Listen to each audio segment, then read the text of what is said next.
জাতীয় নাগরিক পার্টি এনসিপির যুগ্ম সদস্য সচিব আরিফ সোহেল তিনি বুধবার তার ফেসবুকে একটি স্ট্যাটাস দিয়েছেন, পটিয়া থানা মাটির সাথে মিশাইয়া দিতে হবে। অবাক হওয়ার কিছু আছে? যেখানে সেনাবাহিনীর ক্যান্টনমেন্ট গুড়িয়ে দেওয়ার, মাটির সাথে মিশিয়ে দেওয়ার হুমকি আসে, প্রকাশ্যে এসব কথা বলা হয় দিনের পর দিন, বিপরীতে কোনো ব্যবস্থা নেওয়া হয় না, সেখানে তো থানা কোন ছাড়, একেবারে মামুলি বিষয় মাটির সঙ্গে মিশিয়ে দেওয়া, তাই না, অনেকের পক্ষে। এবং সেই শক্তি নিশ্চয় তাদের আছে। পটিয়া থানাকে কেন্দ্র করে যা কিছু হচ্ছে গত 2 দিন ধরে, আপনারা অনেকেই জানেন। মঙ্গলবার পটিয়ার কেন্দ্রীয় শহীদ মিনার এলাকা থেকে ছাত্রলীগের এক নেতাকে আটক করল বৈষম্য বিরোধী ছাত্র আন্দোলনের নেতারা। আটক করে থানায় নিয়ে গেল, তাকে অ্যারেস্ট করতে হবে দাবি জানানো হলো।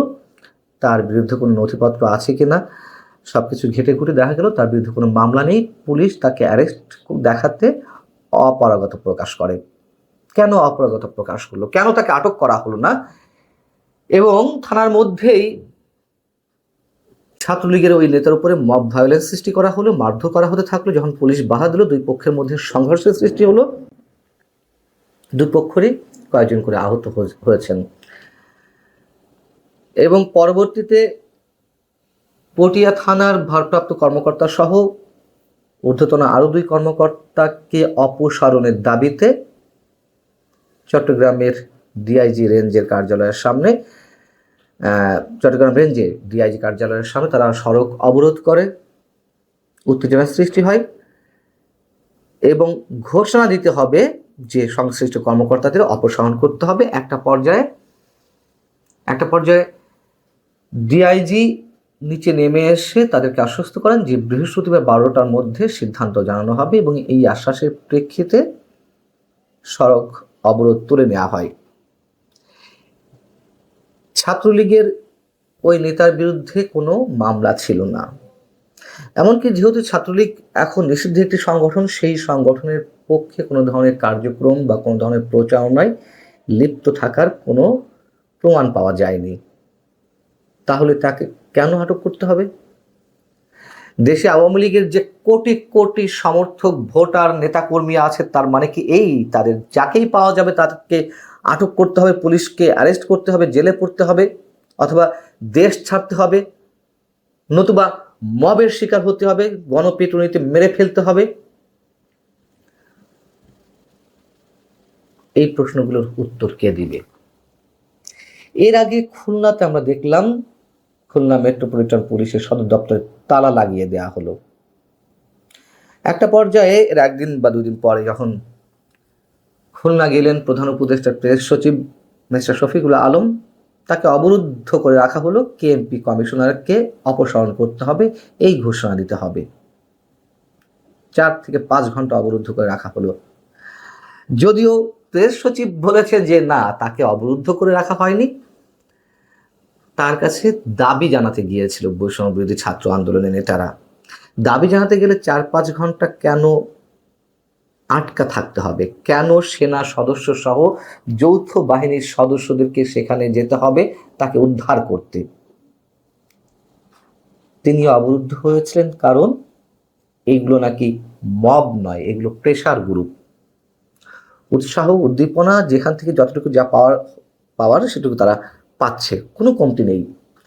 হাসনাত আব্দুল্লাহ বুধবার একটি সমাবেশে বলেছেন, আওয়ামী পন্থী বিএনপি পন্থী পুলিশ চায় না, এনসিপি পন্থীও পুলিশ চায় না। কথা বলতে হয়, তাই বলছে এনসিপি পন্থী পুলিশ চায় না। অবশ্যই তারা এনসিপি পন্থী পুলিশ চায়, পুরো বাংলাদেশটাকে তাদেরকে ইজারা দেওয়া হোক, সেই দাবিটি তারা জানাতে বাকি আছে। এবং হাসনাত আব্দুল্লাহ এই কথাও বলেছেন যে যদি পুলিশ কথা না শোনে, যদি পুলিশ মানুষের পাশে না দাঁড়ায়, এগুলো তো সব রাজনৈতিক বক্তব্য, তাহলে আবারও 5 আগস্টের সৃষ্টি করা হবে। তাহলে তো বুঝতে পারলাম 5 আগস্টের আগে পরে পুলিশকে কারা হত্যা করেছে, শত শত পুলিশকে। যদিও প্রকাশ্যে এর আগে শোনা গেছে বিএনপি জামাতের নেতাকর্মীরা পাল্টা দাবি করছে যে কারা পুলিশকে হত্যা করেছে। স্বঘোষিত নিজেদেরকে খুনি হিসেবে আত্মপ্রকাশ করছেন, বলছে যে আমি হত্যা করেছি, অমুকে বলছেন আমি হত্যা করেছি। পুলিশ হত্যার বিচার হবে না। পুলিশ তাহলে কিভাবে কাজ করবে? এই যে পুলিশের উপর আক্রমণ 5 আগস্টের আগে পরে সারা দেশে আইন শৃঙ্খলা পরিস্থিতি যে ভেঙে পড়লো, তারপরে চেষ্টা করা হলো পুলিশের মনোবল ফিরিয়ে আনতে, কাজে যোগ দেওয়ার জন্য সবাইকে বলা হলো।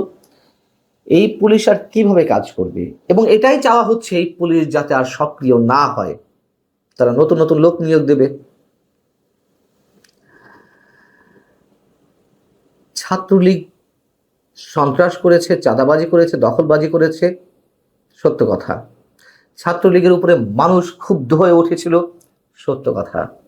ছাত্রলীগ সন্ত্রাসী কার্যক্রমে জড়াতো হেলমেট পরে।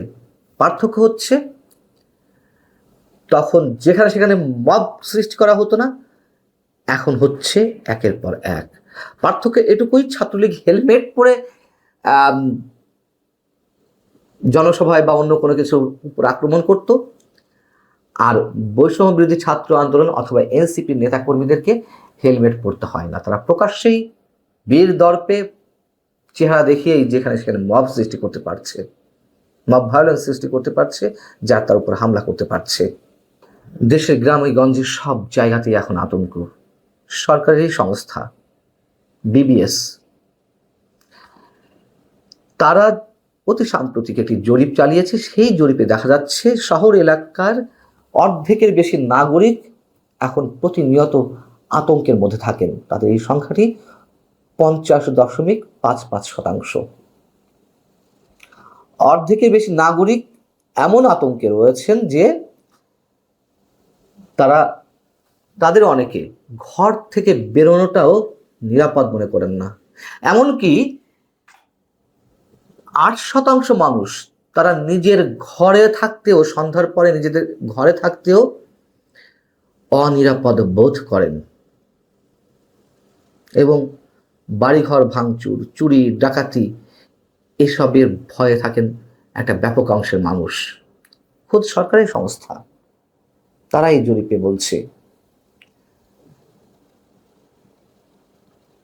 বুধবার চট্টগ্রামে বৈষম্যবিরোধী ছাত্র আন্দোলন এবং এনসিপির নেতাকর্মীরা যে সড়ক অবরোধ ঘন্টার পর ঘন্টা করে রাখলো, জনভোগান্তির সৃষ্টি করলো, তাদেরকে বোঝাতে গিয়ে অবরোধ তুলে নেওয়ার জন্য সেনা সদস্যদের যে অনুরোধ ছিল, সেখানে সেনা কর্মকর্তাদের বলতে শোনা গেছে, মাইকিং করতে শোনা গেছে, আপনারা যা শুরু করেছেন তাতে মানুষের সমর্থন হারাবেন। সমর্থন তো এই মুহূর্তে একেবারে তলানিতে গিয়ে পৌঁছেছে। কেউ প্রকাশ্যে হয়তো তেমনভাবে প্রতিবাদ করতে পারছে না, মানবাধিকার কর্মীরাও একেবারে চুপসে গেছেন, কথিত সুশীল সমাজকে দেখা যাচ্ছে না। অতএব মানুষ এখন ভিতরে ভিতরে ক্ষুব্ধ হচ্ছে। এর স্ফুলিঙ্গ ছড়াতেও সম্ভবত সময় লাগার কথা নয়, এর আগের অভিজ্ঞতা আমাদের বলে। যেভাবে মব ক্রিয়েট করা হচ্ছে, ডক্টর ইউনূস সাহেব মনে করেছেন যে তাদের উপরে ভর করেই তিনি টিকে থাকবেন। তার উপরে যে মব ভায়োলেন্স সৃষ্টি হবে না, সেটি তিনি নিশ্চয়তা দিতে পারবেন তো?